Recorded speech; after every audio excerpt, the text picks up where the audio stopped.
Supreme court ने बहन के वरासती हिस्से के खिलाफ भाई की दरख्वास्त खारिज कर दी है और जस्टिस नईम अख्तर अफगान ने रिमार्क्स दिए कि भाई बहनों से खिदमत करवाना चाहते हैं मगर जायदाद में हिस्सा देने को तैयार नहीं। जस्टिस हसन रिजवी ने कहा कि कुरान में बहन का हिस्सा वाज़ेह लिखा गया है, इस हुक्म से इनकार मुमकिन ही नहीं है। अदालत ने करार दिया कि जायदाद की तकसीम नामे पर बहन के दस्तखत मौजूद नहीं, इसलिए भाई की अपील मुस्तरद की जाती है। अपडेट करेंगे आपको। जायदाद की तकसीम नामे पर बहन के दस्तखत होने चाहिए। बहन के वरासती हिस्से के खिलाफ भाई की दरख्वास्त खारिज कर दी गई है। भाई बहनों से खिदमत करवाना चाहते हैं मगर जायदाद में हिस्सा देने को तैयार नहीं। जस्टिस नईम के रिमार्क सामने आए हैं। कुरान पाक में बहन का हिस्सा वाज़ेह है, इस हुक्म से इनकार मुमकिन नहीं है और जायदाद की तकसीम नामे पर बहन के दस्तखत मौजूद नहीं है, इसलिए अपील खारिज की जाती है।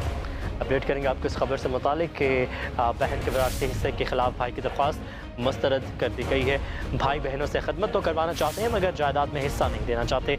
जस्टिस नईम के रिमार्क सामने आए हैं। जस्टिस हसन रिजवी ने कहा कि कुरान पाक में बहन का हिस्सा वाज़ेह है, इससे इनकार नहीं किया जा सकता। इसी पर मज़ीद बात करेंगे। वसीम मलिक हमारे साथ मौजूद है। वसीम, क्या रिमार्क्स रहे मज़ीद इस केस से मुतालिक? देखिए, बिल्कुल मामला था बहन और भाई के वरासती हिस्से के खिलाफ और भाई की जानिब से सुप्रीम कोर्ट ऑफ पाकिस्तान में दरख्वास्त दायर की गई थी, जिसको खारिज करते हुए सुप्रीम कोर्ट के जजेस ने कुछ अहम तरीन ऑब्जर्वेशन दी हैं। जस्टिस नईम अख्तर अफगान ने कहा कि भाइयों ने सिर्फ बहनों से खिदमत करवानी होती है, जायदादों में हिस्सा देना नहीं होता। बहनें खाना बना कर देती हैं, घर की सफाई भी करती हैं।